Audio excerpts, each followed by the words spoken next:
മൂന്നാമത്തെ ആഴ്ചത്തെ നമ്മുടെ റിസോഴ്സ് പേഴ്സൺ തിരുവനന്തപുരത്ത് Indian Institute of Space Science and ടെക്നോളജിയിലെ അസോസിയേറ്റ് പ്രൊഫസറായ ഡോക്ടർ സുധീഷ് ചേത്തിലാണ്. സുധീഷ് 1997 മടപ്പള്ളി ഫിസിക്സ് ഡിപ്പാർട്ട്മെന്റിൽ നിന്ന് BSc ഫിസിക്സ് കംപ്ലീറ്റ് ചെയ്തത്. തുടർന്ന് IIT മദ്രാസിൽ നിന്ന് MSc ഫിസിക്സ് കംപ്ലീറ്റ് ചെയ്തു. IIT മദ്രാസിൽ തന്നെ ക്വാണ്ടം ഒപ്റ്റിക്സിൽ PhD കംപ്ലീറ്റ് ചെയ്തു. PhDക്ക് ശേഷം 2 വർഷം പോസ്റ്റ് ഡോക്ടറൽ ഫെലോ ആയിട്ട് അഹമ്മദാബാദിൽ ഫിസിക്കൽ റിസർച്ച് ലബോറട്ടറിയിൽ ഉണ്ടായിരുന്നു. ഇസ്രയേലിലെ വെയ്സ്മാൻ ഇൻസ്റ്റിറ്റ്യൂട്ട് ഓഫ് സയൻസിൽ 1 വർഷം ഉണ്ടായിരുന്നു. തുടർന്ന് ഇന്ത്യൻ ഇൻസ്റ്റിറ്റ്യൂട്ട് ഓഫ് സയൻസ് ബാംഗ്ലൂരിൽ റിസർച്ച് അസോസിയേറ്റ് ആയിട്ട് 1 വർഷം വർക്ക് ചെയ്തു.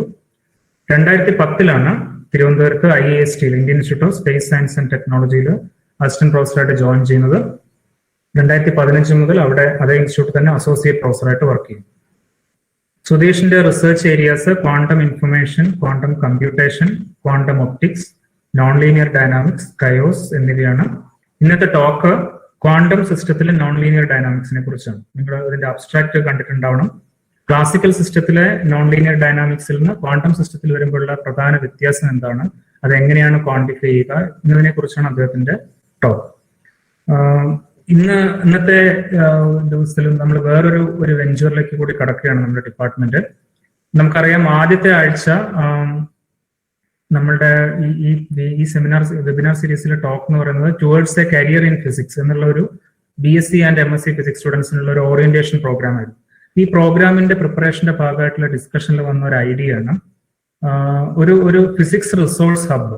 അതായത് BSc MSc ഫിസിക്സ് സ്റ്റുഡൻസിന് ആക്സസ് ചെയ്യാൻ കഴിയുന്ന ഓൺലൈൻ റിസോഴ്സുകൾ, അതായത് വീഡിയോ ലെക്ചേഴ്സ്, അത്തരം കാര്യങ്ങളുടെ ഒരു റിസോഴ്സ് ഹബ്ബ്. അത് ഒപ്പം അവർക്ക് വായിക്കാൻ കഴിയുന്ന അവർക്ക് പഠിക്കേണ്ട ടെക്സ്റ്റ് ബുക്കുകളുടെ ഒരു പേരുകൾ, അതിന്റെ ലിസ്റ്റ്, പിന്നെ MSc കഴിഞ്ഞ് റിസർച്ചിലേക്ക് പോകാൻ താല്പര്യമുള്ളവർക്ക് അവർക്ക് പരിചയപ്പെടേണ്ട, അവർ അറിഞ്ഞിരിക്കേണ്ട റിസർച്ച് ഗ്രൂപ്പുകളെ കുറിച്ചുള്ള ഒരു ഇൻഫർമേഷൻ, ഇത്തരം കാര്യങ്ങൾ ഒരു റിസോഴ്സ് ഹബ്ബ് എന്നുള്ള നിലയ്ക്ക് പ്രിപ്പയർ ചെയ്യുക എന്നുള്ളത്. അപ്പോൾ നമ്മുടെ അലുമിനി പ്രധാനമായിട്ട് പിന്നെ കഴിഞ്ഞ തവണ ഫസ്റ്റ് വീക്കിൽ ഈ ഓറിയന്റേഷൻ പ്രോഗ്രാം ടോപ്പ് ചെയ്ത് towards A career in physics എന്നുള്ള ഒരു ടോപ്പ് ചെയ്ത് 2012 BSc ബാച്ചിലെ ഡോക്ടർ നിജിലാൽ CK, 2016 ബാച്ചിലെ ശ്രീകാന്ത് ആണ് ഈ ഇതിന്റെ ടെക്നിക്കൽ സപ്പോർട്ട് പ്രധാനമായിട്ട് ചെയ്തത്, ഈ റിസോഴ്സ് ഹബ്ബ് പ്രിപ്പയർ ചെയ്യാനുള്ള.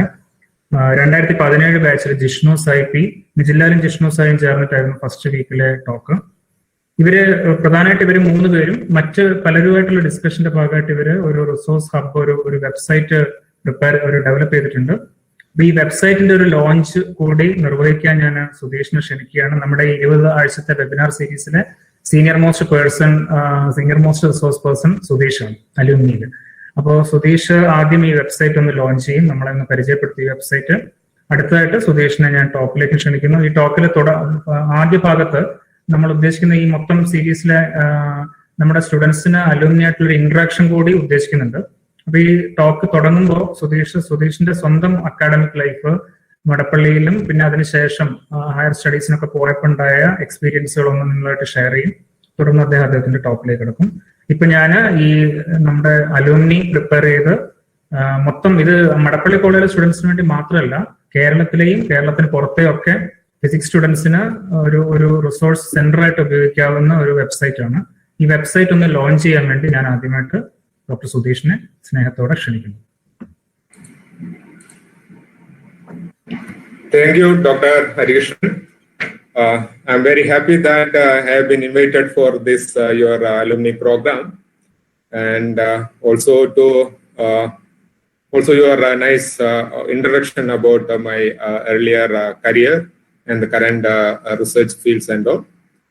So I'm happy to inaugurate this website, which will be helpful for the students working in this in physics, and how to get into the research field of physics, and also to understand what are the textbooks and those. I think those kind of details I think must be there in that website, so it will be helpful for them. So let us inaugurate this. So I also thank the head Department of Physics and my teachers. I think Dr. Suresh is here, right? So Suresh sir, I think you can see me. Okay. So shall I get into the inauguration of that website? Yes, please. Yeah.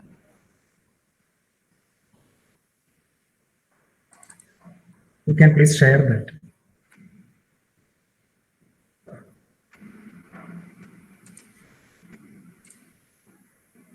So the link is https://gcm government column Madappally phys.github.io.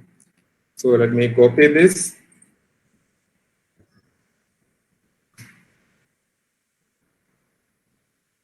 Okay, so this is basically the front page of this website. So it is having a lot of resources. So physics hub, online resources for pre-college students. So it is having video lectures and all. Yeah, I'm happy to see Professor Balagrishnan's name. He is one of my teachers, both for my master's and PhD. So for undergraduate, postgraduate, so many materials are available here.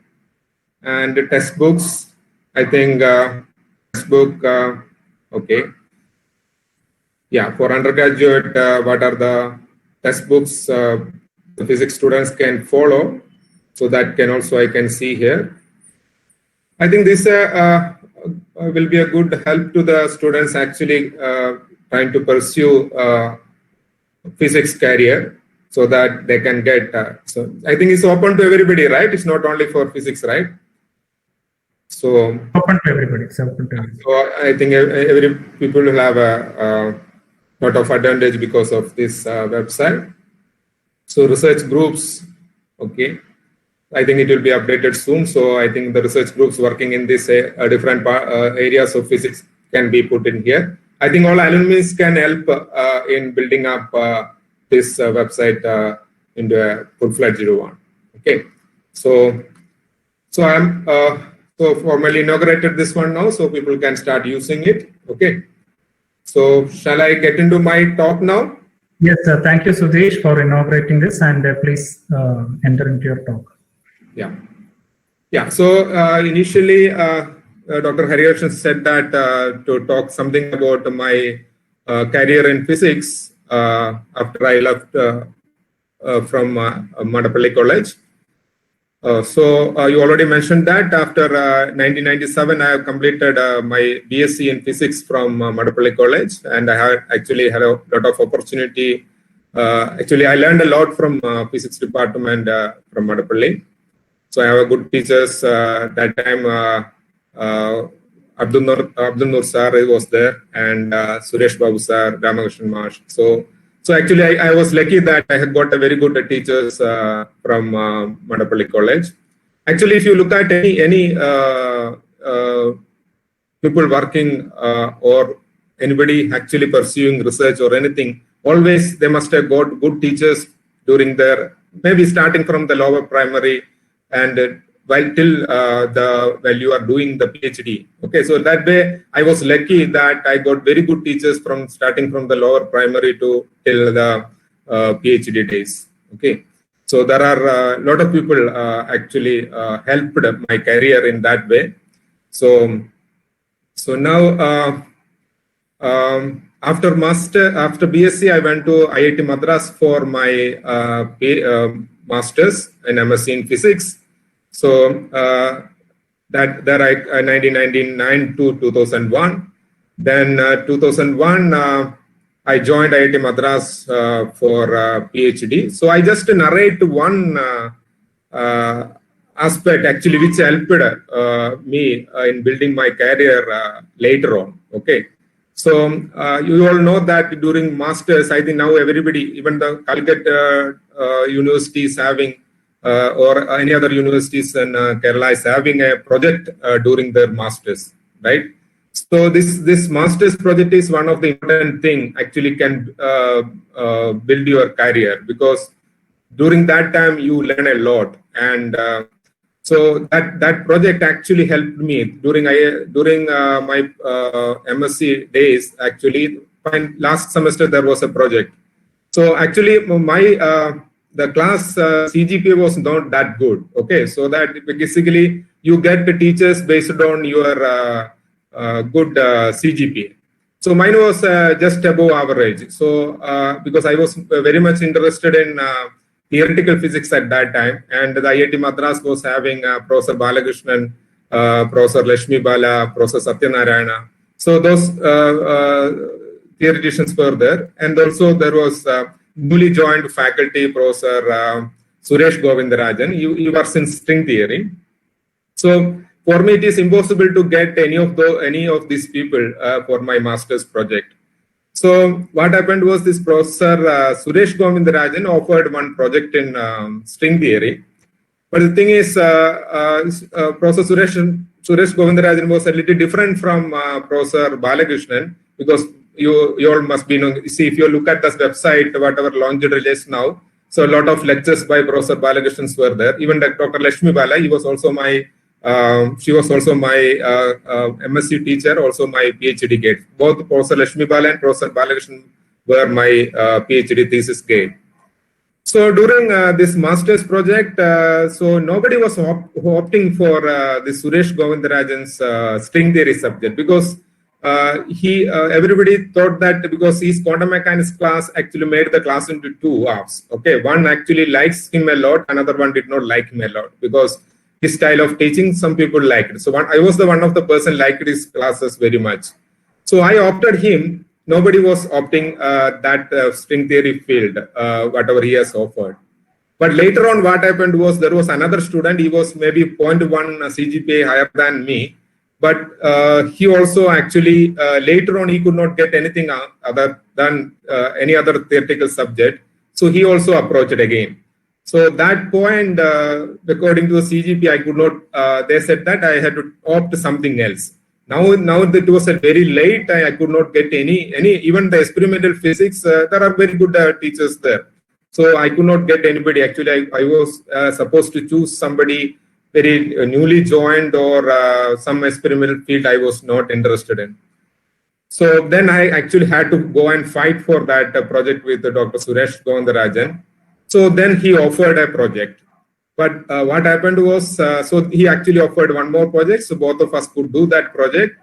But that project actually changed my whole life. Okay, so I did very well in that project, and later on, after that master's project, when I went to any other institute for a PhD interview or anything else, initially they will ask you questions on your projects.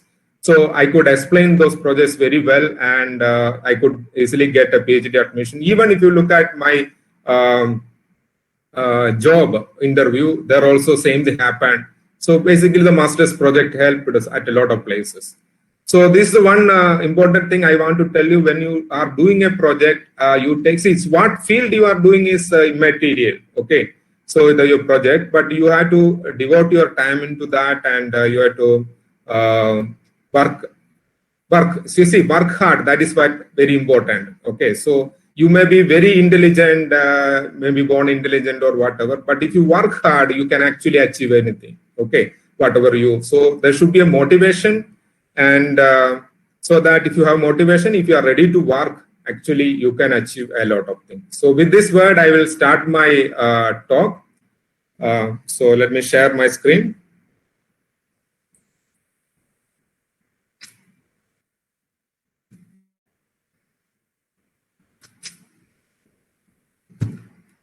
Okay, so today I will be basically talking about the nonlinear dynamics of quantum systems.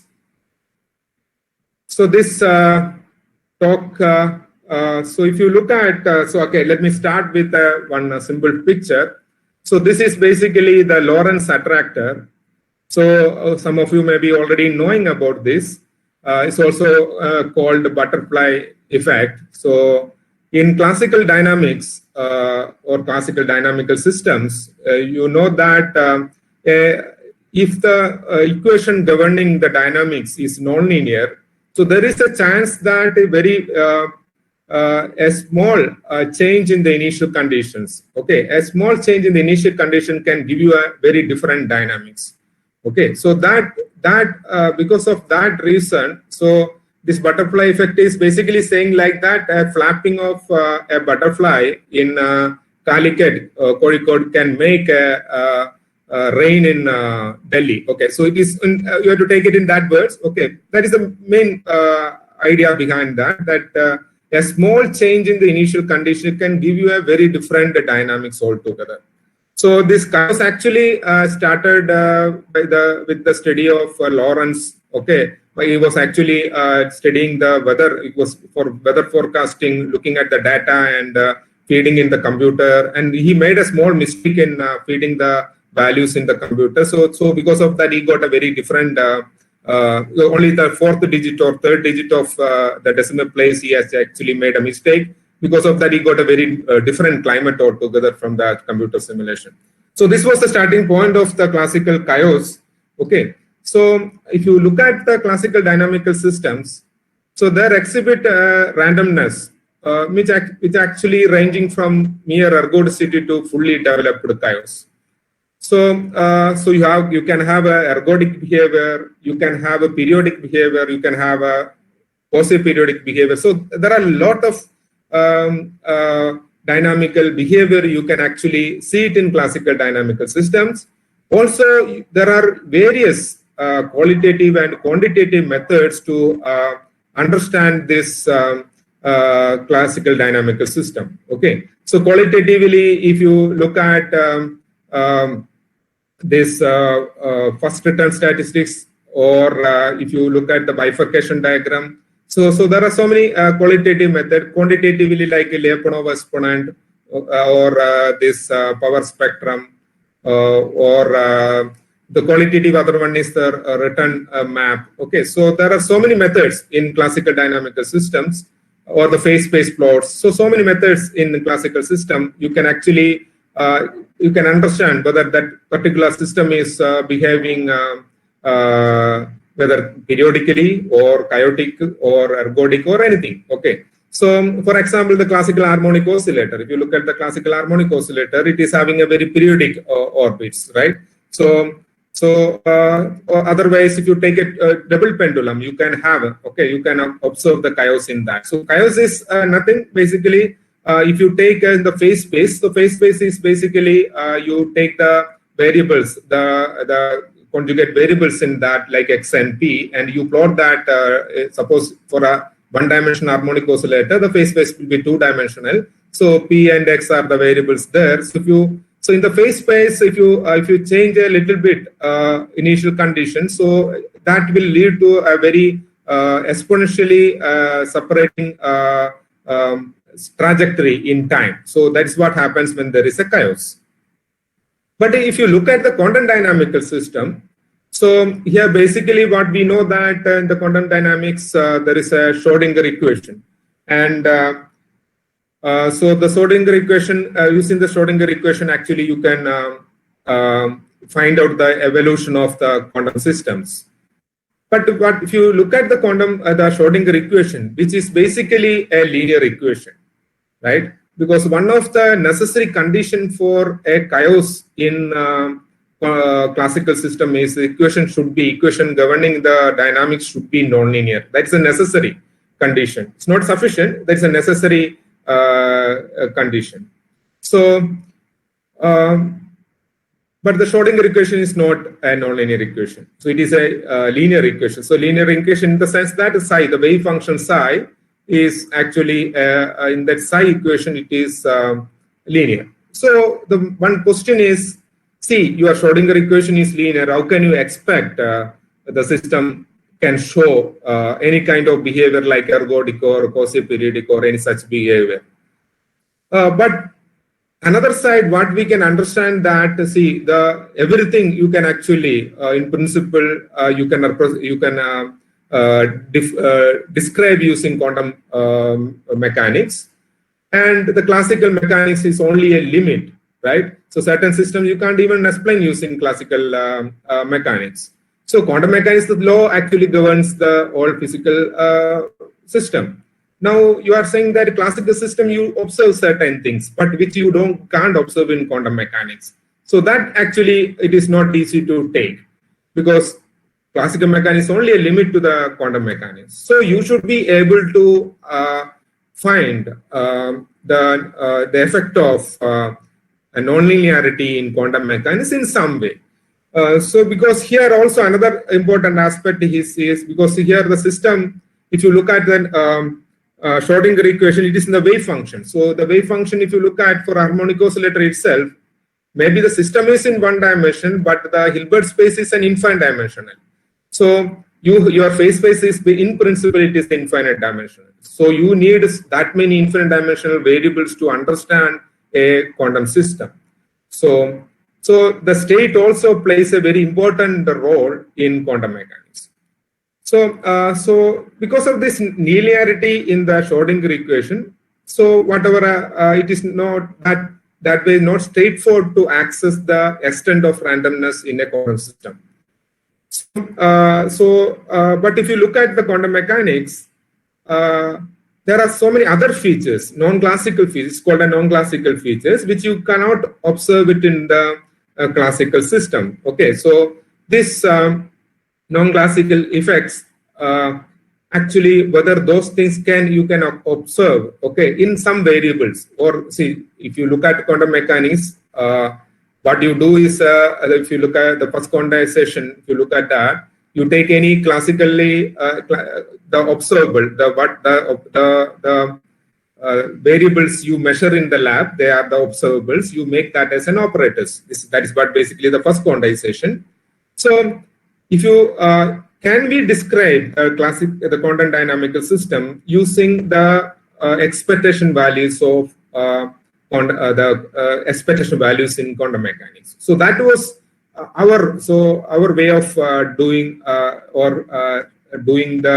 or trying to find out the nonlinear effect in quantum mechanics. So just for an introduction, if you look at this Hamiltonian for a harmonic oscillator, or in general a one-dimensional particle, so what you can see that this p square by 2m plus v of x. Okay, so this is the Hamiltonian for a particle of mass m subject to a potential v of x.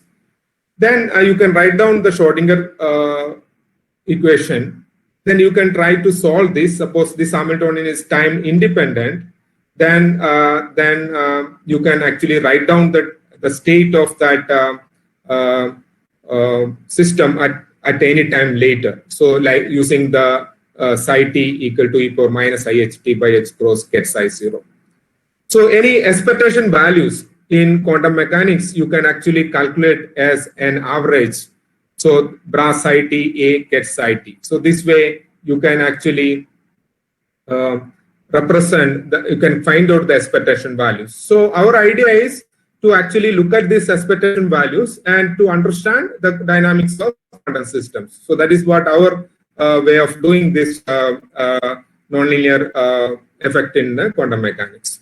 So for this one-dimensional system, you can actually write down the Heisenberg equation of motion, and all of you must be knowing the Ehrenfest's theorem in quantum mechanics, which actually says, so from you can actually get these two equations. Okay, so using the Heisenberg equation of motion, you can get the equation 1 and 2, and so here you can see that dx by dt is equal to average of p by m, the average of or expectation value of dp by dt equal to minus average of del v by del x. So this is for any general potential, one-dimensional potential we are talking about here. Suppose the potential is quadratic. So in that case, what I can do is the second equation, you can write it in the form of a third equation if the equation is a quadratic equation.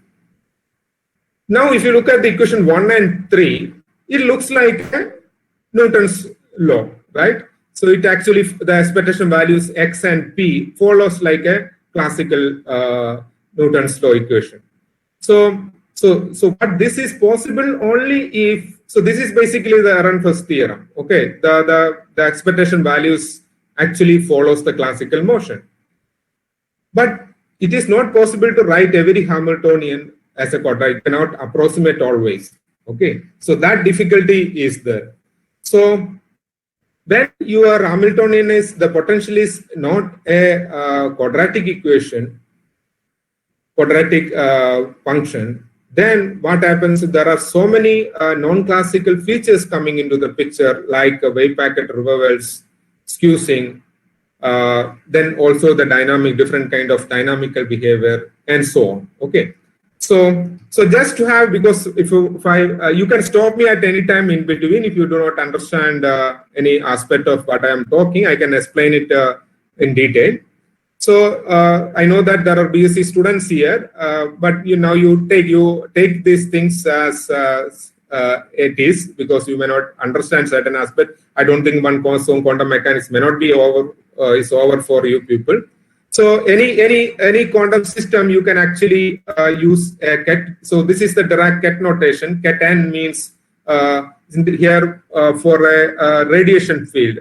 For example, the electromagnetic radiation field, you can represent the quantum states using different states, like the Fock states. This ket n means it's a n Fock state. There are n photons in this.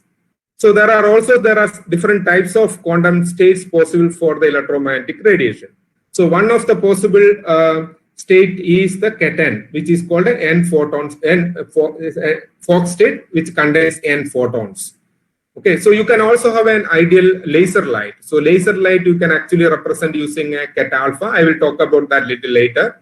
So there are different types of electromagnetic radiations possible that you already know. You have the thermal light, you have the laser light. Okay, so also there are something. If you look at the quantum optics, there is something called a photon adder coherent state. So there are different types of states possible for a quantum mechanical electromagnetic radiation. So one state is this ket n. So you represent any physical system using a ket n or ket psi. Okay, its position representation is the wave function. So initially, when people start with the quantum mechanics, people talk about the wave function rather than the state representation. Okay, but it is better to study using initially starting from the ket representation itself. Then you have to understand that the wave function is only one representation of that state vector. So any quantum mechanical system you can represent using a state. So that is what basically quantum mechanics says. So in the case of harmonic oscillator, so there is an analogy between the quantum mechanical electromagnetic radiation and the harmonic oscillator, because the algebra of this states, the operators in these two states are actually, these two physical systems are same basically. So quantization of electromagnetic field therefore amounts to considering it as a collection of quantum mechanical linear harmonic oscillator, one oscillator for each wave vector and polarization state. So you can consider the quantized electromagnetic field as a collection of linear harmonic oscillator. So that you can actually you can use the same algebra whatever you use in the harmonic oscillator for the electromagnetic radiation. So the A and A dagger, if you go to the electromagnetic radiation, A and A dagger are photon annihilation and raising operators. So A acting on ket n, you get root n ket n minus 1, and A dagger acting on ket n, you get root n plus 1 ket n plus 1. So that means A acting on ket n is actually reducing one photon in the state and becoming n minus 1, and A dagger acting on ket n is increasing a one photon and becoming n. Okay, so earlier I talked about ideal laser light. Ideal laser light is coherence. I just now introducing certain aspects in quantum optics, okay, or quantum electromagnetic radiation. So there is a Fock state that contains n photons. There is a coherent state, which is actually represent the ideal laser light. So it is defined as the eigenstate of the operator A, which is the annihilation operator A acting on ket alpha is equal to alpha ket alpha. So whoever has actually done the quantum mechanical harmonic oscillator, so you know that this A is a lowering operator and A dagger is the raising operator. In the case of electromagnetic radiation, it is a photon annihilation operator and creation operator. So this ket alpha is an eigenstate of the operator A, that is a photon annihilation operator. And this when n is equal to 0, ket 0 is the ground state of the harmonic oscillator. If you look at that, so alpha equal to 0 means the ground state of the harmonic oscillator also you can take. So there is one peculiar property for this ground state of the harmonic oscillator and this ket alpha. This ket alpha is the coherent state. It's also called a classical state.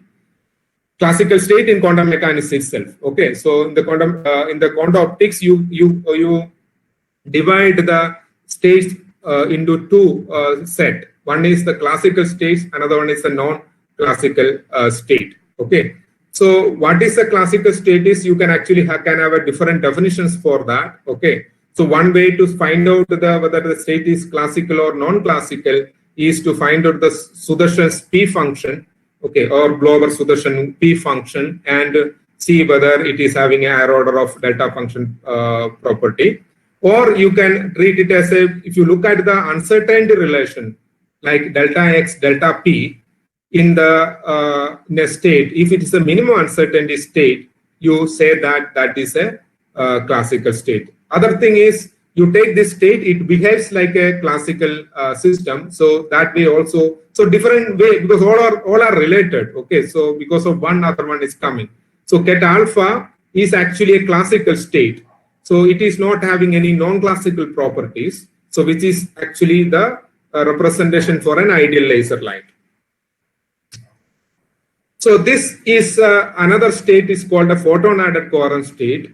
So which is basically if you add one photon to the ideal laser light, okay, so you get alpha comma 1.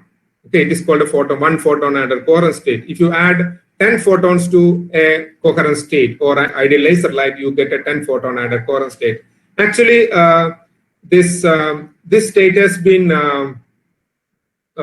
theoretically predicted by G.S. Agarwal, okay, about around 30 years ago. And 30 years ago, and actually the experimental realization of this state in the lab by the Bellini group in Italy took 20 years actually. So about 10 years ago only this state has been produced in the lab. That too, only one photon added coherent state has been produced in the lab. Production of two photon added coherent state is a very difficult part. So that is, people are still trying to find actually produce this M photon added coherent state. So what is the difference between one photon added coherent state and 10 photon or M photon added coherent state? So coherent state is a late classical state. This M photon added coherent state is a non-classical state. So if you add photons to a coherent or ideal laser light, the system, the state will become non-classical. So non-classical means, so there are certain non-classical phenomena that you can see, or non-classical effects, you can see it in this alpha comma M. So if you look at the statistics, photons number statistics of this alpha comma M, you get a sub-Poissonian statistics. But in the case of coherent state, it exhibits, coherent state exhibits the Poisson statistics. But in the case of photon added coherent state exhibits the sub-Poissonian statistics. So this state also exhibits skew-sing. So basically skew-sing means if you look at this uncertainty relation delta x delta p, which is equal to half h cross for this ket alpha, right? So you know that uncertainty principle in general says that delta x delta p is greater than h cross by 2. So if suppose, is there a possibility that delta x is less than the square root of this value, that is square root of h cross by 2? Obviously, uncertainty principle will say that delta p should be then large. So it is possible that there are certain kind of states which can have this delta x value less than root h cross by 2, or delta p value less than root h cross by 2. So such states are called skew light. Okay. So these skew light are very important nowadays because for quantum communication, people are using this skew light for the secure communication.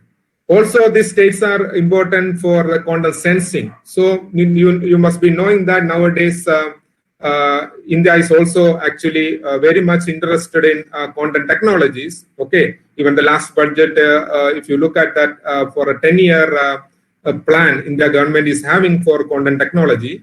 So, so this basically quantum technology means you use the quantum mechanical principle and use some you use that to create some technological products. Okay. So one is this sensors, quantum sensors people are looking at, quantum radars people are looking at, and quantum communication, quantum computing. Okay, I'm not getting into those things because my main idea is now to understand in terms of dynamics, what happens to, what is the difference when you consider different kind of states and different kind of Hamiltonian and so on. So this is the, you must be familiar, p square plus half m omega square s square. This is basically the harmonic oscillator Hamiltonian. So if you look at a Hamiltonian, which is not like you take a Hamiltonian which is having actually higher order terms, because this is not having higher order terms, it's just an harmonic oscillator Hamiltonian.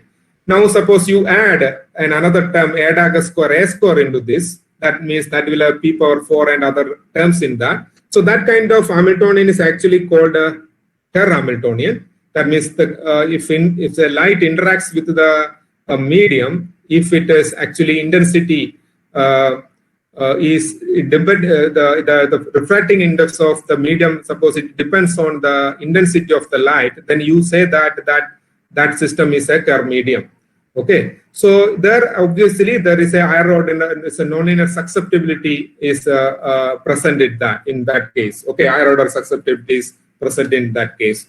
So when your Hamiltonian is nonlinear in that sense, what happens is there is something called a wave packet reversals. So wave packet reversals are nothing but, if you look at the classical harmonic oscillator, is a reversal is like a periodic orbit. Okay, but here in this case of when you call wave packet reversals, that basically means at time t equal to 0 you have some system. When it evolves, it actually it collapses, and after some time it comes back to the initial. Okay, so it is called wave packet reversal. That means at time t equal to 0 you have some state, maybe it is a coherent state or it may be a photon at a coherent state, any depending on the system you are considering, and after some time the system comes back to the same state again. So that is called a wave packet reversal. So this already we talked about. Now I am taking this Kerr medium and I am trying. So Kerr medium Hamiltonian, you can write it in this form. Okay. So this is inside this e power minus IHT by h cross. So this n into n minus 1, where n is equal to a dagger. So that is the Kerr Hamiltonian. So if you use that Kerr Hamiltonian and use the time evolution operator, so I'm not getting into the details of this calculation. So I will not get into the details of this calculation. Whoever is interested, they can look at the literature. So you can actually solve. So this is after solving these things, what you can clearly see that. So this is the expectation value of the variable versus time. Okay. So I am plotting for a coherent state, initial coherent state with the different new values. Okay, it's not the same new value, but one is expectation x, another one is expectation x square. Okay, so this very important result. What you can see here is, you can see that at t by t rho, so there is a scaling factor in the system that is basically the revival time. So if you take the time divided by t rho. So if you can see that at t equal to t rho, the initial value of average value comes back to itself after some time. So this is what basically I mean by wave packet reversal or a periodic orbit. Okay. So, but in the case of quantum mechanics, you know that because it's a wave function. Wave function means it is associated with the probability. Mod psi square is a probability. So any probability, you need an infinite number of moments to represent any probability function. So if I have a probability density function, I can actually calculate all the moments of that the corresponding variable in that system using that probability density function. Or other way around, if I have all the average values or the moments of the system, I can calculate the wave function or the probability density function in back. Okay, so if I know the probability density function, I can calculate all the moments. Or if I know all the moments, I can calculate the probability density function. So that theory is existing. That theory is there in the probability theory. So in the case of quantum mechanics, mod psi square is a probability density function. Okay. So then you have infinite variables there. So in this case, in the case of the electromagnetic radiation, this expectation x square, expectation s cube, all the moments you can calculate using that probability density function. Now, if all these expectation values comes back to its initial value at a regular interval, you call that system as a periodic. So that is our idea. That is our way of understanding the dynamics of the quantum system. Two figures, whatever you see, the expectation value of x and expectation value of x square. Initially, I have taken an ideal laser light with so nu is basically the mod alpha square, that is average photon, because you can, in the quantum mechanics, you always talk about the average quantity. So the nu is the average photon number. Suppose there are average 10 photons in that ideal laser light, then this s and s square varies like this, and they are the periodic property. So similarly, for other variables also you can look at. So that is a simple system. The simple system in the sense that the Hamiltonian is just h cross chi a dagger square a square. Now that actually models the interaction of so this system, this Hamiltonian, that is n into n minus 1, where n is equal to a dagger a. So that Hamiltonian models the interaction of a electromagnetic radiation with a medium, Kerr medium.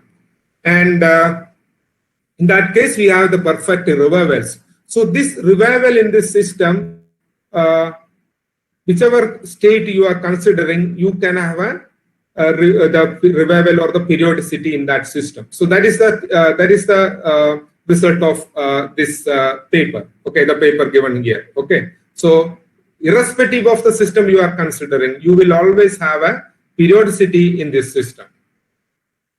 Now, you expand your Hamiltonian. Basically, earlier it was a model that just modeling interaction of the electromagnetic radiation with a medium. Now, what I do is I explicitly consider the radiation field and the medium as separate. So here idea is because if you consider it as a separate entity, like that system A and system B, where system A is electromagnetic radiation and system B is the medium. Okay, so now you must be, all of you must have heard about this entanglement, because this entanglement is one very important aspect in quantum applications, right? For quantum technology, it is a very important thing, because if you want a quantum communication or quantum computing, this entanglement actually plays a very important role. So in that, for entanglement, obviously you require two systems interacting. So here our aim is, okay, so now let us see whether when you have this interaction between two systems, whether one question is, what is the kind of dynamics you guys are going to observe, and what about the entanglement? Whether there is because entanglement is again another non-classical feature. So is there any relation between this non-classical feature, that is the entanglement, and the quantum dynamics? Okay, so that is the very important aspect of this study. So in this case, the B corresponds to the system B, but that is basically the medium, and A corresponding to the system, the electromagnetic radiation. So A dagger B plus B dagger A, this is the interaction term. Okay, so here you have a two. So A is the field and B is the atom. So anyway, I'm not getting into the calculations because, but the idea is basically, okay, what is the result of our calculation? That is important. So here you can consider again different types of initial states. Okay, so because you have two systems, you can either consider the electromagnetic radiation is in the Fock state, or it is in the coherent state, or it is in the M photodioid coherent state. Okay, so you see all this, whatever our study, not yet experimentally observed. It's not that it is difficult to do, but somebody has to do that experiment. So, okay, so because this kind of things actually, at IIST, we are actually planning to do this one. Okay, so we, because we are waiting for some setup to be ready, so we can actually implement these things in a lab. Okay, so that is our next, that we will be doing soon after our equipments are ready. So here you have the Ketan is the Fock state, the Ket alpha is ideal laser light, it is M photon and a coherent state. All these states are well known, also easily producible. This last one is not easily producible. One photon and a coherent state is already produced. So if you have two systems interacting, so I already said there is a possibility of getting an entanglement between these two systems. So entanglement basically means the total system, you will not be able to write it as a direct product of system A and system B. Okay, so there is a system A and there is a system B. So just for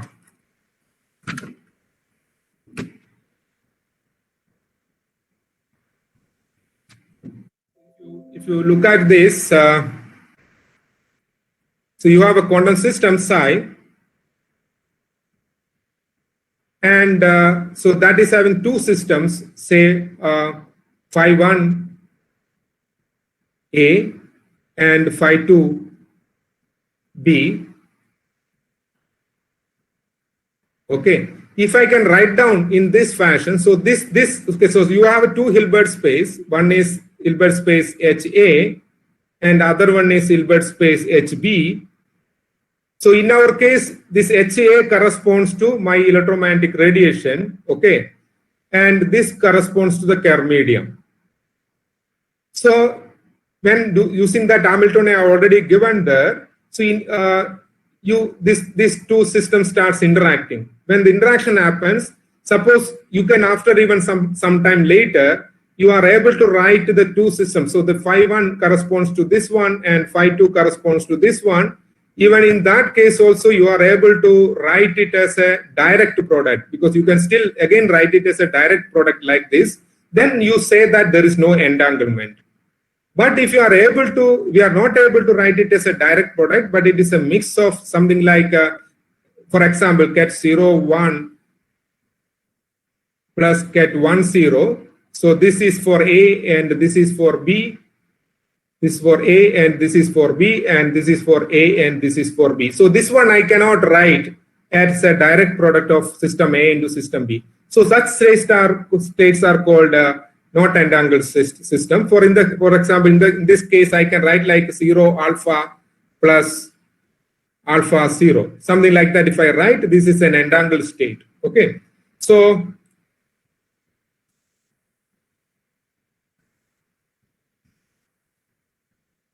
if this system, these two systems interact each other, there is a possibility that there is an entanglement. Okay, that entanglement actually the application is if you make some measurement on one of the systems, because then you don't have to make a measurement on the second system to understand the properties of the second system if they are entangled. Okay, that is the idea here. So in this particular example, so there are a lot of measures to find out whether system is entangled or not. Okay, for pure states. Okay, so if the system is a pure system, okay, I'm not getting the pure, what is a pure state and what is a mixed state. Okay, if you, okay, I will just give you, in 2 minutes, I can explain that what is a pure system and what is a mixed state system. So pure system, you take a beaker, okay, you take a beaker and, okay, let me just go back to there again.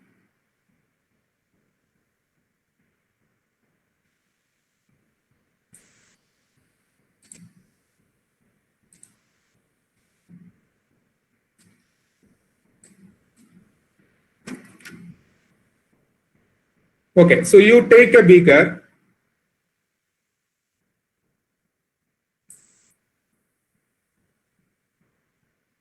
So there is spin up electrons. They are all spin up electrons. So this is a beaker A, and another beaker, there is all of them are spin down. And there is another beaker that contains 25% spin down and 75% spin. Okay, so this is 25% spin down and 75% spin up. So this the beaker A is called a pure system, and beaker B is also a pure system, and beaker C is actually a mixed system. So if this contains only this particular spin up electrons, then you can write this as a ket vector. This one also you can write it as a ket vector, but this one you cannot write it as a ket vector. You have to use a density matrix representation for this. Okay, so there are quantum systems we can actually represent only using the mixed state or using the density operator. They are actually the mixed states. All the pure system you can actually use the state representation. For example, in this case, I can just write it as a spin up to represent all this system. This one I can just use it as a spin down to represent the B system. But in this case, I have to use the density operator representation, that is 0.25% spin up and 75% spin down. Okay, so this system I can only represent like this. So this is different from the superposition because some BSc students are there. That's why I'm explaining it a little more. This spin up plus spin down, this is still a pure state, but this is superposition. This is different. Superposition is different from the mixed state. Okay, so finding the measure of entanglement using you need some measures to find out how much entanglement is there in the system. For pure state, you can use the subsystem von Neumann entropy to calculate the entanglement.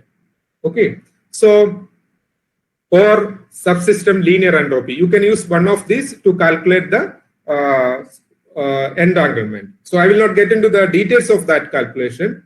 So I just show you a plot.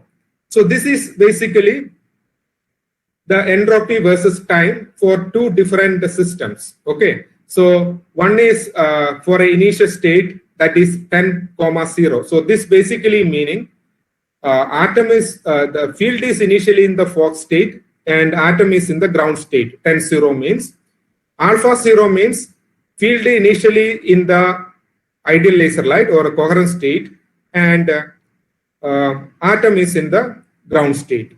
So if you take this and you take this gamma by G is basically the parameters in your Hamiltonian. So this gamma, so this is a nonlinear part in that, and G is the interaction part. So gamma by G ratio, we are plotting. You can see that the entropy changes. So this basically entropy initially 0.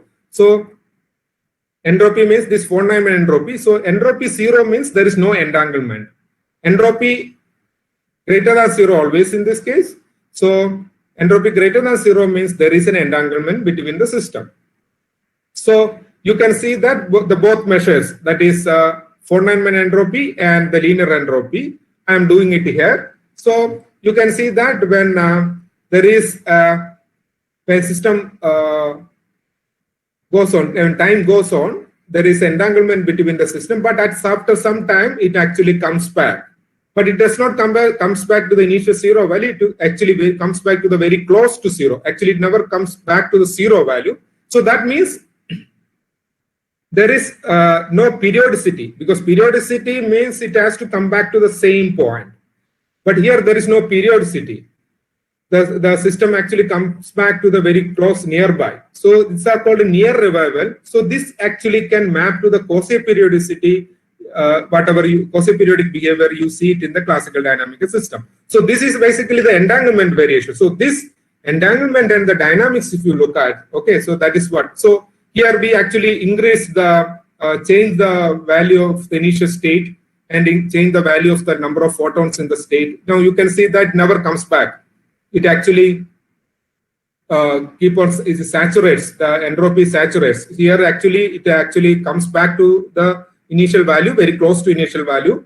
But in this case, it never comes back to the initial value. So it is, there is no near revival. So you can expect some different dynamics here. So that is what we have studied after this. So now analyzing this, for analyzing this system, we actually studied methods, used so many methods in the classical, it's not so many methods in the literature available. Basically for dynamics, if you look at the analysis part, there is nothing called a classical or quantum, right? Because these are all certain parameters you want to find out. So the first return time distribution, recurrence plot, Lyapunov exponents, power spectra. So we actually carried out this first return time distribution, recurrence plot. You can say that one way they are the qualitative method of doing the thing. Lyapunov exponent is the quantitative way of finding out the thing. Power spectra is also a qualitative one. So we actually performed these things, and from the first return distribution, you can also get some quantitative analysis, quantitative number.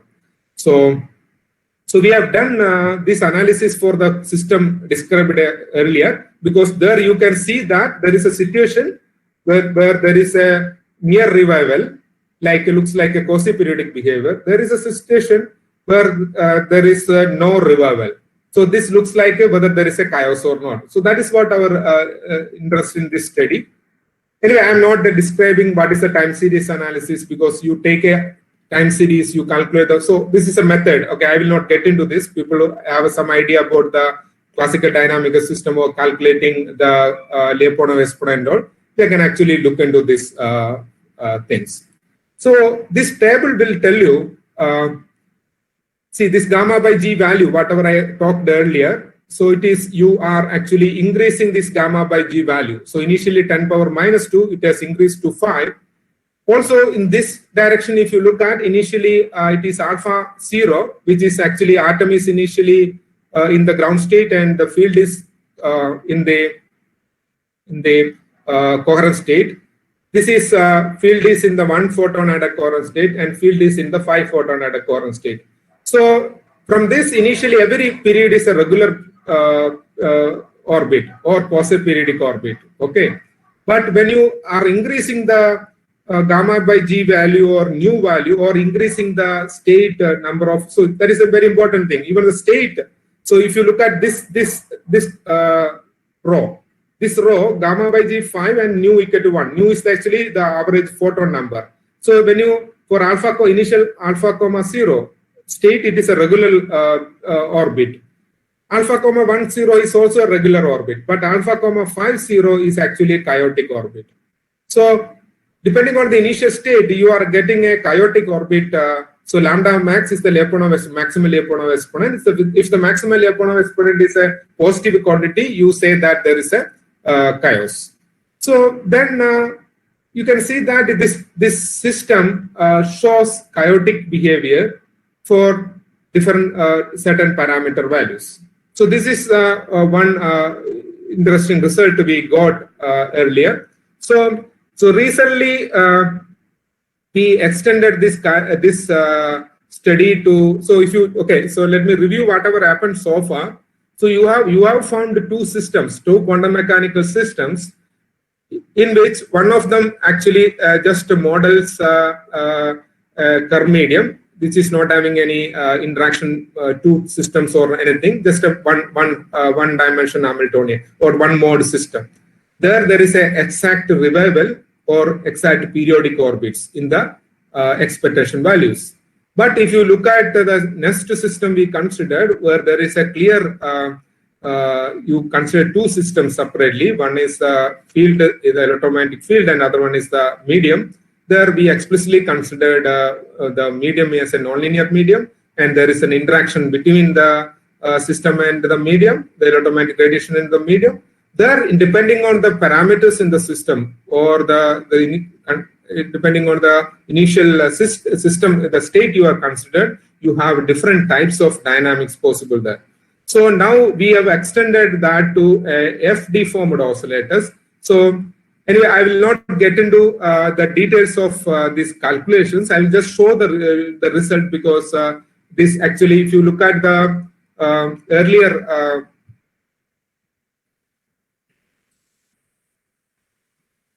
earlier case, there is an operator A and A dagger. So in that case, A dagger, the commutator of A dagger is identity operator, right? So this is what this is the annihilation operator, is the creation operators. In this case, you have this algebra coming. Basically, this means A dagger minus A dagger A equal to I.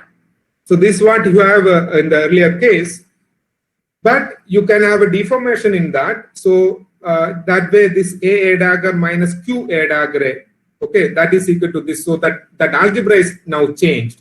So this is actually different types of oscillators. So it's called F deformed oscillators. So I will not get into the more details of this. Here, thing is the wave function for this system. Okay. So actually, we are the first one to actually see this particular deformation. The F deformation itself, you can actually classify into 2-3 types of deformation. In that particular deformation is the Q deformation. So in that Q deformation, the wave function for this oscillator, actually, we have recently we found this wave function, and because the red one corresponds to the harmonic oscillator wave function, and the other one corresponds to this deformed oscillator wave function. So we are the first one to actually give the picture for these wave functions for this deformed oscillators. Even though this study of the deformed oscillator, actually this is having a lot of theoretical study are there to understand this system, and there are a lot of applications also. People are saying, starting from non-ideal lasers to this quantum gravity. So people use this F deformed states at various field in the physics, but they are all theoretical study. Maybe today, sometime later, people will actually find a way to produce these systems in the lab. Okay, but people are modeling it. There are a lot of papers on this.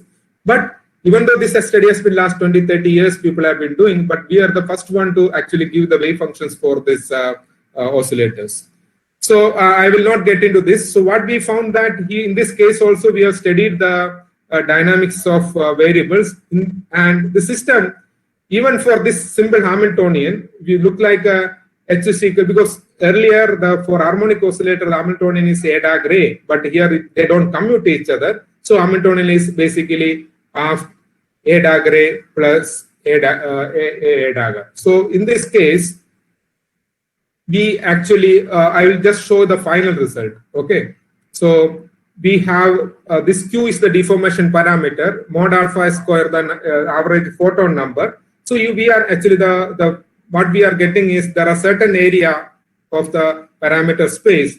System is completely quasi-periodic, and there is certain area completely periodic, and there is certain area completely chaotic. So this actually is published recently in European Journal of European Physics Journal D. Okay, so this is basically Q deformed oscillator constant dynamics are studied in this, and different ranges we are getting chaotic properties. So that's what we have got there. So another study we have done is the quantum mechanics superpositions plays a very important role. So we thought of calculating, finding out the dynamics of the quantum systems for various superpositions in various systems. So this one we have done for the Kerr-medium, bosonic Josephson junction, and also Morse oscillator. So these three systems we carried out taking different superpositions of the wave packets, and we found that very interesting result.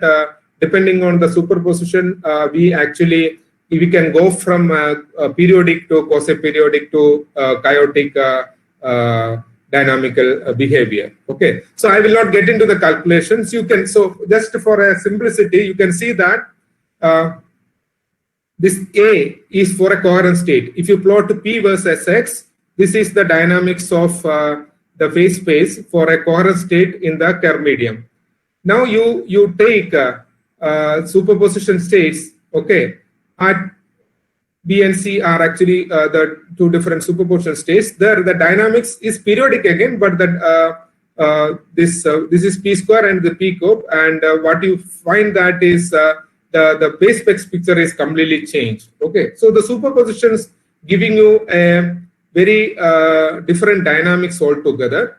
So here also we have actually found that when you change the superposition, you get a dynamics from periodic to chaotic, ergo-chaotic.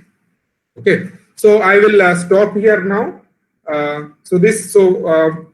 Basically, what we have found that when you have a nonlinear Hamiltonian in quantum systems, you can have a different non-classical features one side, like squeezing, entanglement, wave packet reversals, all these non-classical features you are having in the one side, and other side you have this periodic, quasi-periodic, ergodic and chaotic behavior. And we also have at certain cases we are actually successful in connecting this non-classical phenomena with the chaotic or the dynamical phenomena. But this study is actually we are going through, because there are so many things we have to actually trying to find out these cases, because there is another calculation we have recently done on the squeezing thing. So we have actually very good results on that squeezing calculation. So that squeezing calculation, whether we can actually connect the dynamics with the squeezing properties, and there are even the deformation case, the squeezing, we can actually study the same kind of calculations. Like that, there are so many calculations that we can actually try to do to understand, to get a good features of the dynamical behavior in quantum systems. So now I'll stop now. If you have any questions, you can ask. Thank you, Sudheesh. There is a question posted in the chats section. Can you see that? Okay, let me see. 1 second.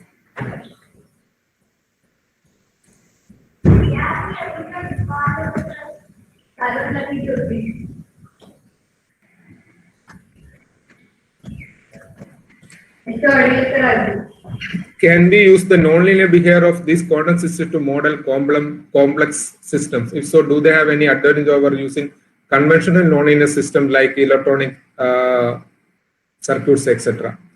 So if I understand that question correctly, so can we use the nonlinear behavior of these quantum systems to model complex systems? Yeah. So okay. So I'll start from the second part of that question. If so, do they have any advantage over using conventional nonlinear systems like electronic circuits, etc.?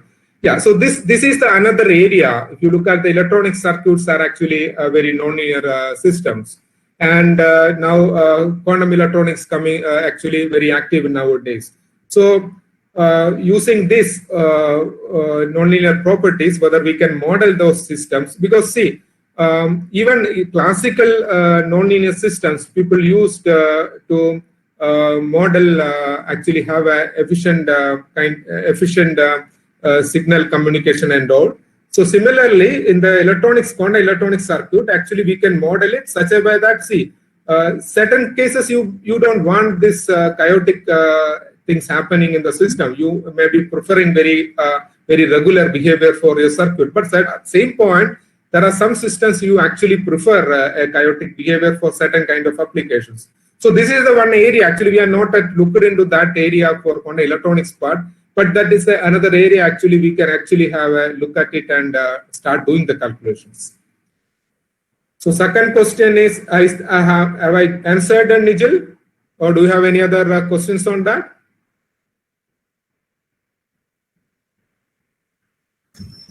Hello, Nigel. Yeah, so he is fine with that. Yeah. So are the nonlinear effects drastically different for mixed states and superposed states? Okay. See, the mixed states, okay, so if you ask me this question, we have not studied it, okay, because the mixed towards the end of the talk, you mentioned so see, the mixed state thing, if whatever the calculation we have done regarding the dynamical systems, okay, all of them are actually pure states. So far, we have not considered any mixed state for our calculations. And the another, if you remember that for quantum computation or quantum communication, basically for quantum computation, what people are suffering because of this quantum decoherence properties. So that is why they are not able to produce more qubits in the system. So in those cases, because there is a decoherence in the system, there is a loss of information from the system to the environment. So we actually started doing something. I don't know whether that student is joined today. So we have started doing certain calculations which actually control the decoherence. So when you have that system, when you are able to, you have a system with the decoherence, obviously that will give you a mixed state for your system. And now if you can control that, if you can't control the system, if there is a decoherence, it will goes to a ground state. Okay, it will decoherent, or it will lose its property. It will lose your information, and finally it goes to the ground state. But if you have a mechanism to control that decoherence, then that point we will have a very good candidate to study this nonlinear property. But we are looking at that. Okay, but we are not even to the point. See, we have to control the system. So that is what non-adiabatic and adiabatic control we are actually looking at. So if you are successful in that, then we will be looking at this particular. Anjishnu, are you there? Yes, sir. Sir, I am there. Yeah. So I see this is a good question they have asked, because your this adiabatic control thing, if that works, we can actually immediately start doing this nonlinear effect there. Okay. Yeah, sir, I understand. Yeah. So any other question?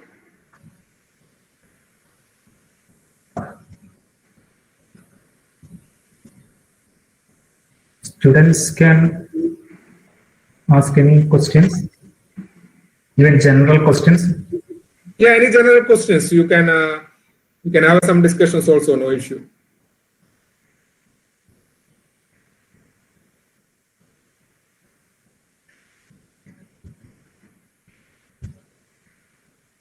ഈ ടോപ്പിക്കിൽ വരുന്ന questions ആവാം, അല്ലെങ്കിൽ general ആയിട്ട് റിസർച്ചുമായിട്ട് ബന്ധപ്പെട്ട കാര്യങ്ങളോ ഈ ഒരു ഏരിയയുമായിട്ട് ബന്ധപ്പെട്ട കാര്യങ്ങളോ ചോദിക്കാവുന്നതാണ്. സുധീഷ് വർക്ക് ചെയ്യുന്നത് വളരെ കറന്റ് ആയിട്ടുള്ള ഒരു ഏരിയയിലാണ്, ക്വാണ്ടം കമ്പ്യൂട്ടിംഗ്, ക്വാണ്ടം ഇൻഫർമേഷൻ, ഇതും അതെ, non linearity of quantum mechanics, ഇതൊക്കെ. So now this field is having, even if you look at NASA or Chinese space agencies, now they are all funding money for these quantum technologies, because today, sometime in the near future, what is going to happen is whatever the existing systems, one day some breakthrough will happen in the quantum computation. If that breakthrough going to happen, then everything we have to change, because if quantum computer is realizable, what will happen is most of the technology will not be securely. We cannot do anything, because using quantum computers, we can actually do a lot of things. We can hack so many systems currently available. So even now, ISRO is very much interested in this aspect, quantum technology part. So they are also investing money in this now. Okay. So government of India also now already started a national mission on this area. Okay, for quantum technologies. So there is a lot of opportunity coming up for this area in the near future, because everything is now going to be seen on quantum radar, quantum sensors. Okay, everything now people are thinking in those lines. So all these places, if you handle, obviously what you have to deal with these kind of systems. Your system may be non-linear, your system interactions, your system suffer decoherence. So all these things you have to handle. So you need a good group which handles both theory and experiment, also computation, because see, most of these cases you may not be able to do with your pen and paper, because you need a computer to solve all this, most of the problems. Okay, there is nothing you can solve using nowadays with a pen and paper, because those things already people have done. Okay, so now you have to use because now theory means partially means majorly major thing is coming from computational thing. So you have to learn some language. That is very important, because even if you go for a projects and all, you see, you must have, because even the experimental projects, after getting the data analysis requires a lot of computational thing. So you have to understand, you have to learn some language. So see, you will get some time now to learn all these things. So it's better you learn, because I remember when during my masters, during the vacation, I came to Vadakara, because I live in Iringal, near Iringal Craft Village. Okay, so my native place is there. So I went to Vadakara, one place, and I learned programming, because that time certain IR thing in that center. Okay, so now you can learn it yourself, because everything is available online. So learn one language, because that is also important, because most of the things require a computational work. So that is also another thing I want to mention to you.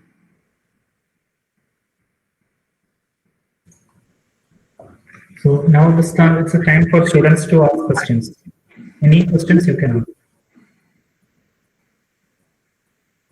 So you can ask, need not be in this field, or any other questions related to the physics or the institutes or anything. See, nowadays, see, in India, there are so many institutes now actually giving you a very good opportunity to do the PG or masters or PhD or any higher studies in physics. Okay, so there are a lot of IIST, IITs, IISC, okay, IIST also there now, and so there are a lot of good opportunity in India itself. Okay, so abroad also there are good opportunity. So now what you have to do is see whoever is now doing their undergraduate this BSc in or MSc in Madappally College. Okay, look for big thing. Okay, that is very important. Okay, so see, all of us are having a minimum intelligence. Okay, so we have our brain. Okay. So Professor Balakrishnan, in the first class, I remember what he said in our mathematics. So he was teaching us mathematical physics class. So he said that the majority of our neurons are sleeping. You are not using that. Okay. So only some very one small percent of that neurons we are using for neurons in the brain we are using. Okay. So you have to now use them, because if you activate that only, it will work, because otherwise that will be idle. It will be sleeping. So we have at least now you have came to this stage, you have that capability to do now, and now you have to give a thrust. That's it. So if you aim for big thing, it will come. So there's no question about that. That is my experience, because anything you can see, there is nothing like intelligent. Okay, so everything comes through the hard work. That is what you see. There are people, they may be very, very intelligent, but you see their output may be very low, because they don't work. So if you don't work, nothing will come out. So you have to work. So if you work and if you aim for big thing will come on your way. So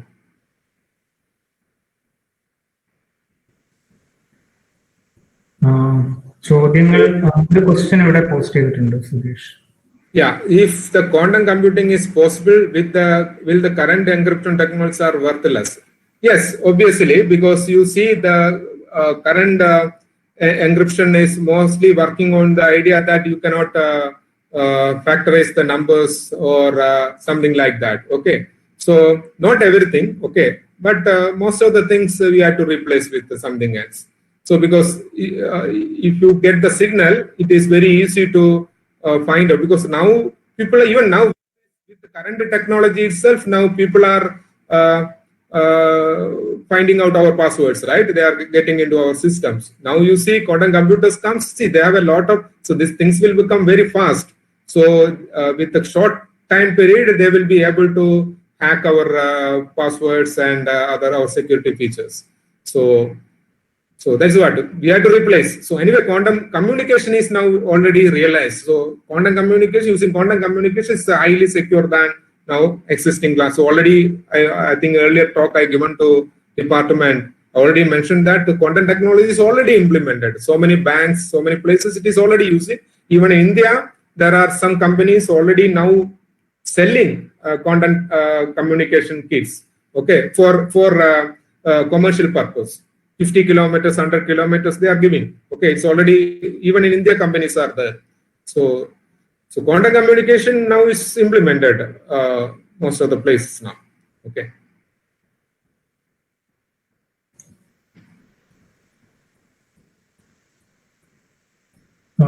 If there are no more questions, then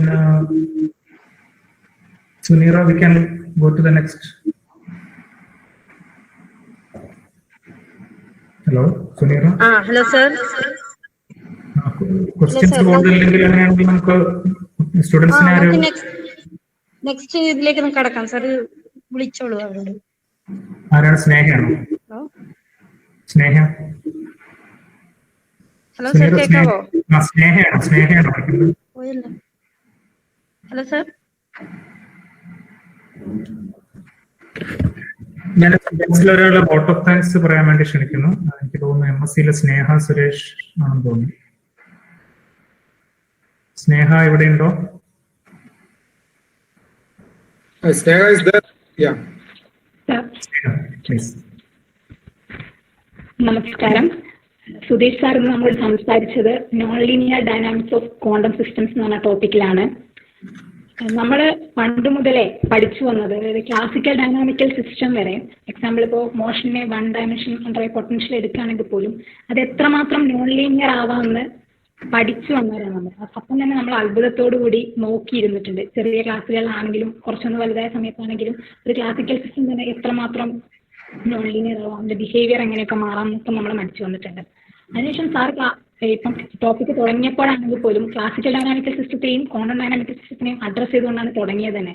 ആ സമയത്ത് തന്നെ sir quantum dynamical സിസ്റ്റത്തിൽ govern ചെയ്യുന്ന Schrodinger equation വെച്ച് തുടങ്ങുകയും അത് ഇൻഹെറന്റ്ലി linear ആണെന്നും L=0 എന്ന് പറഞ്ഞാൽ ഒരു എന്താ പറയുക, ഒരു ടേമിൽ നമുക്ക് എഴുതിക്കൊണ്ട് അതിന് ലീനിയർ പ്രോപ്പർട്ടീസ് ഉണ്ടെന്നും പറഞ്ഞുകൊണ്ട് വളരെ രസകരമായിട്ട്, അതായത് ഈവൻ ഒരു MSc സ്റ്റുഡന്റ് എന്നുള്ള നിലയ്ക്ക് നമ്മൾ പഠിച്ചു വെച്ച കാര്യങ്ങൾ, അതായത് ടൈം ഇവല്യൂഷൻ ഓപ്പറേറ്ററിനെ പറ്റിയാണെങ്കിലും പിന്നെ അനിഹിലേഷൻ ഓപ്പറേറ്റേഴ്സ്, ക്രിയേഷൻ ഓപ്പറേറ്റർ, ആ തരത്തില് ഫോക്സ്പേസിനെ കുറിച്ചൊക്കെ പറഞ്ഞുകൊണ്ട് പിന്നെ കോഹറൻറ്റ് സ്റ്റേറ്റിലേക്ക് പോയി. അതിനുശേഷം സാറ് ഫോക്സ് സ്റ്റേറ്റ്സും കോഹറൻറ്റ് സ്റ്റേറ്റും പറഞ്ഞതിന് ശേഷം ഫീൽഡ് നമ്മളിപ്പം പഠിക്കുന്ന സമയത്താണെങ്കിൽ പോലും നമ്മൾ ലീനിയർ ഹാർമോണിക് ഓസിലേറ്റർ വളരെ ഇമ്പോർട്ടൻസോട് കൂടി നമ്മളെല്ലാവരും പഠിക്കുമെങ്കിൽ പോലും ഇത്രമാത്രം അതിനൊരു എന്താ പറയുക ഫീൽഡുമായിട്ടുള്ള കണക്ഷനെ കുറിച്ച് നമ്മൾ അത്രമാത്രം ആലോചിച്ചിട്ടുണ്ടെന്ന് എനിക്ക് തോന്നുന്നില്ല.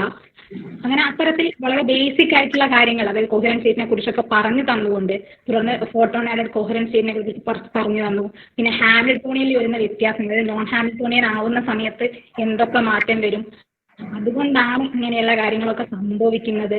പിന്നെ നമ്മൾ ഒരു 2 സിസ്റ്റം ആകുന്ന സമയത്ത് സാറിനെ A എന്നും B എന്നും പറഞ്ഞ ഒരു ആറ്റവും, അതായത് ആറ്റവും ഇതൊക്കെ ആയിട്ട് കൺസിഡർ ചെയ്ത ശേഷം 2 സിസ്റ്റം വരുന്ന സമയത്ത് നമ്മൾ ടെൻസർ പ്രോഡക്റ്റ് എടുക്കുന്ന സമയത്ത് പോലും നമുക്ക് അതൊരു മിക്സ്ഡ് സ്റ്റേറ്റ് ആവുന്ന സമയത്ത്, അതായത് സൂപ്പർ പൊസിഷൻ വന്നുകൊണ്ട് നമ്മൾ ചെയ്യുന്ന സമയത്ത് അത് അനലൈസ് ചെയ്യാൻ വരുന്ന പാടുകളും അതിനുശേഷം അത് ഒരു എൻടാങ്കിൾഡ് സ്റ്റേറ്റിൽ എത്തുന്ന സമയത്ത് നമുക്കതിനെ എത്തരത്തിൽ എഴുതേണ്ടി വരും എന്നുള്ള കാര്യങ്ങളൊക്കെ മനസ്സിലാക്കി തന്നുകൊണ്ട് വളരെ എന്താ പറയാ രസകരമായ രീതിയിൽ ഗ്രാഫ്സ് ഒക്കെ വെക്കുന്ന സമയത്ത് നമുക്ക് കുറച്ചും കൂടെ കാര്യങ്ങൾ മനസ്സിലാക്കി തരുന്ന തരത്തിൽ സാർ ക്ലാസ് മുന്നോട്ട് കൊണ്ടുപോയി.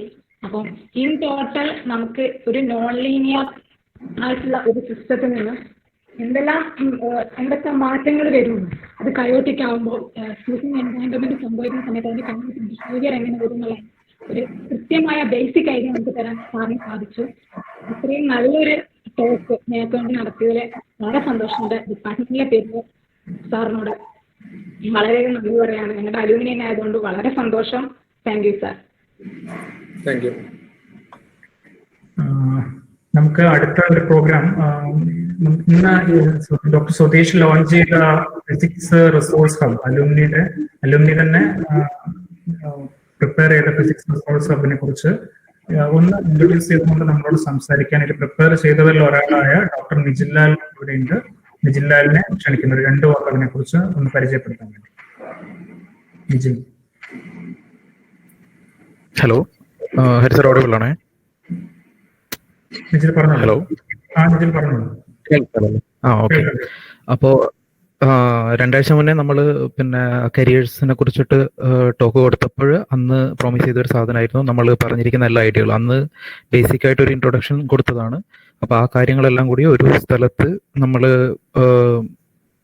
അക്യുമുലേറ്റ് ചെയ്ത് കിട്ടുന്ന ഒരു സ്ഥലത്ത് നമ്മളിത് ചെയ്യാന്ന് അന്ന് പ്രോമിസ് ചെയ്തായിരുന്നു. അപ്പോൾ അന്നൊരു ബേസിക് ഐഡിയ മാത്രമേ ഉണ്ടായിരുന്നുള്ളൂ. ഒരുപാട് റിസോഴ്സസ് ജിഷ്ണുവിന്റെ കയ്യിലുണ്ടായിരുന്നു. അപ്പോൾ അതെല്ലാം 2 ആഴ്ചക്കുള്ളിൽ ഒരു വെബ്സൈറ്റിന്റെ രൂപത്തിലാക്കി മാറ്റാൻ പറ്റിയത് ഒരു സക്സസ് ആയിട്ട് തന്നെ ഞങ്ങൾ കാണുന്നു. അപ്പോൾ അതിന്റെ ഒരു ബേസിക് മോട്ടീവ് എന്തായിരുന്നു എന്ന് പറഞ്ഞു കഴിഞ്ഞാൽ, ഇപ്പോൾ സുധീഷ് സാർ പറഞ്ഞതുപോലെ തന്നെ കുറച്ചു കാലം മുന്നേ ഒരു കമ്പ്യൂട്ടേഷൻ ടെക്നിക്സ് പഠിക്കാനോ കോഡിങ് പഠിക്കാനോ വേണ്ടി സ്പെഷ്യലായിട്ടൊരു സ്ഥലത്ത് പോകാൻ വേണ്ടിയിരുന്ന ഒരു സാഹചര്യമായിരുന്നു ഉണ്ടായിരുന്നത്. ഒരു 6-8 വർഷം മുന്നേ എൻ്റെ എക്സ്പീരിയൻസ് ആയി കഴിഞ്ഞ് കഴിഞ്ഞാലും നമ്മൾ ഡിപ്പാർട്ട്മെന്റിൽ കോഴ്സ് പഠിക്കുന്നതോ അല്ലെങ്കിൽ ടെക്സ്റ്റ് ബുക്സ് നോക്കുന്നതോ അല്ലാതെ ഈ ഇന്റർനെറ്റിലുള്ള റിസോഴ്സസ് വളരെയധികം യൂസ് ചെയ്യാന്നുള്ളൊരു സ്വഭാവം നമ്മുടെയൊക്കെ അടുത്ത് അന്നും വന്നിരുന്നില്ല. പക്ഷെ ഇപ്പോൾ വളരെയധികം മാറ്റങ്ങൾ വന്നിട്ടുണ്ട്. ഡാറ്റ വളരെ ഫ്രീ ആണ്. എല്ലാവരുടെ കയ്യിലും റീഡിംഗ് ക്വാളിറ്റി ഒക്കെയുള്ള മൊബൈൽ ഫോൺസും ലാപ്ടോപ്സും കാര്യങ്ങളൊക്കെ ഉണ്ട്. അപ്പോൾ ഇത്തരം റിസോഴ്സസ് ആക്സസ് ചെയ്യാന്നുള്ളത് എളുപ്പമായിട്ടുണ്ട്. പക്ഷെ പ്രശ്നം ഇതിന്റെ കൂടെ ഉള്ളത് എന്താണെന്ന് വെച്ച് കഴിഞ്ഞാൽ ഒരുപാട് റിസോഴ്സസ് അവൈലബിൾ ആണെന്നുള്ളതാണ്. അപ്പോൾ അതിനെ സോർട്ട് ചെയ്ത് വളരെയധികമായി അവൈലബിൾ ആയിട്ടുള്ള റിസോഴ്സസ് ഏതിലൊക്കെയാണ് എങ്ങനെയൊക്കെയാണ് നമ്മൾ റെഫർ ചെയ്യേണ്ടത് പോകേണ്ടത് എന്നുള്ളതിനെ കുറിച്ച് ഒരു ഗൈഡ് ചെയ്യുന്ന ഒരു സിസ്റ്റമായിട്ടാണ് ഈ വെബ്സൈറ്റ് ഞങ്ങൾ ഒരു കൺസെപ്ച്വലൈസ് ചെയ്തിട്ടുള്ളത്. അപ്പോൾ ആദ്യം ഹരിസറും ജിഷ്ണുവും സംസാരിച്ചതിൽ നിന്നാണ് അതിൻ്റെ ഒരു ബേസിക് കൺസെപ്റ്റ് അവിടെ കൺസീവ് ചെയ്തത്. പിന്നെ ഞങ്ങൾ അതിനൊരു സ്ട്രക്ചർ കൊടുത്തു. ശ്രീകാന്തും കൂടി വന്നപ്പോൾ വളരെ സിംപ്ലിസ്റ്റിക് ആയിട്ടുള്ള ഒരു നല്ല ഡിസൈനായിട്ട് അത് മാറിയിട്ടുണ്ട്. അപ്പോൾ ഇപ്പോൾ ഉള്ള അതിലെ കണ്ടന്റ് ആദ്യം ഞങ്ങളതൊരു PDF ഡോക്യുമെന്റ് ആയിട്ട് എല്ലാവരുമായിട്ടും ഷെയർ ചെയ്താലോ എന്ന് ആലോചിച്ചു. പക്ഷേ വെബ്സൈറ്റിലേക്ക് മാറാൻ കാരണം ഈ കണ്ടന്റ് എപ്പോഴും നിരന്തരമായി അപ്ഡേറ്റ് ചെയ്തുകൊണ്ടിരിക്കുകയും കൂടുതൽ ഇൻഫർമേഷൻ ആഡ് ചെയ്യപ്പെടുകയും ചെയ്യും എന്നുള്ളതുകൊണ്ടാണ്. അപ്പോൾ ഇപ്പോൾ ഉള്ള സെക്ഷൻസിനെ തന്നെ കുറച്ചുകൂടി അല്ല കാര്യമായിട്ട് തന്നെ അതിൽ കൂട്ടിച്ചേർക്കലുകൾ നടത്തേണ്ടതുണ്ട്. അതേസമയം ഇപ്പൊ പറഞ്ഞതുപോലെയുള്ള കമ്പ്യൂട്ടേഷന് വേണ്ടിയിട്ടുള്ള കുറച്ച് കാര്യങ്ങളും അതല്ലാതെ മറ്റ് യൂണിവേഴ്സിറ്റികളും ഫോറിൻ യൂണിവേഴ്സിറ്റികളിലൊക്കെ പോകാനുള്ളതിനെ കുറിച്ചുള്ള ഒരു ഗൈഡൻസും കാര്യങ്ങളും കൂടി മറ്റ് സെക്ഷൻസ് ആയിട്ട് വരുന്ന നാളുകളിൽ കൂട്ടിച്ചേർക്കാനും കൂടി ആലോചിക്കുന്നുണ്ട്. അപ്പോൾ അത്തരം കൂട്ടിച്ചേർക്കലുകളെ കുറിച്ചുള്ള സജഷൻസും പിന്നെ ഇപ്പോഴുള്ള കണ്ടന്റ്സിനെ കുറിച്ചുള്ള സജഷൻസും ഞങ്ങളുടെ ഇമെയിൽ ID-യിലേക്ക് അയക്കാൻ താല്പര്യപ്പെടുന്നു. അത് നമ്മുടെ ഫിസിക്സ് അലൂമിനി ഗ്രൂപ്പിൽ ഷെയർ ചെയ്തിട്ടുണ്ട്. അപ്പോൾ സജഷൻസും ഫീഡ്ബാക്സും കാര്യങ്ങളൊക്കെ അതിലേക്ക് അയച്ചു തരിക. എല്ലാവരുടെയും കോൺട്രിബ്യൂഷൻസും ഉണ്ടാവുമെന്ന് പ്രതീക്ഷിക്കുന്നു. അപ്പോൾ താങ്ക്സ്. Thank you Nijil. അപ്പോൾ ഈ പിന്നെ അലുമിനിയുടെ ഈ ഫിസിക്സ് റിസോഴ്സ് ഹബ്ബ് സ്റ്റുഡൻസും ടീച്ചേഴ്സും ഒക്കെ പരമാവധി അത് യൂസ് ചെയ്യുക. ഇത് നിങ്ങളുടെ ഫ്രണ്ട്സിന് ഷെയർ ചെയ്യുക. ഇത് നമ്മുടെ കോളേജിലെ ഫിസിക്സ് സ്റ്റുഡൻസിന് മാത്രമുള്ളതല്ല. ഇത് കേരളത്തിന് പുറത്ത് ഇന്ത്യയിലെയും ഒക്കെ തന്നെ നാഷണൽ ലെവലിൽ തന്നെ ഫിസിക്സ് സ്റ്റുഡൻസിന് ഹെൽപ്ഫുൾ ആയിട്ടുള്ള ഒരു വെബ്സൈറ്റ് ആകുമെന്നാണ് നമ്മുടെ പ്രതീക്ഷ. അതുപോലെ എനിക്ക് തോന്നുന്നു നിജിൽ പറഞ്ഞതുപോലെ അലുമിനി ഗ്രൂപ്പിൽ മാത്രമല്ല, എനിക്കൊന്ന് വെബ്സൈറ്റിൽ തന്നെ കോൺടാക്ട് ചെയ്യാനുള്ള ഇമെയിൽ ID ഉണ്ടെന്ന് തോന്നുന്നു. അപ്പൊ അങ്ങനെയാണെങ്കിൽ നിങ്ങളുടെ സജഷൻസും കാര്യങ്ങളും ഒക്കെ നിങ്ങൾക്ക് ആ ഇമെയിൽ ID-യിലേക്ക് അയക്കാം. ഇത് തുടർന്നും അപ്ഡേറ്റ് ചെയ്യുന്നതായിരിക്കും. അപ്പോൾ ഇതിനെ പ്രവർത്തിച്ച അലുമിനി എല്ലാവർക്കും തന്നെ താങ്ക്സ്. ഇന്നത്തെ ടോക്കിൽ നമുക്ക് സംസാരിച്ച ഡോക്ടർ സുധീഷിന് ഒരിക്കൽ കൂടി എല്ലാവരുടെയും പേരിൽ താങ്ക്സ്.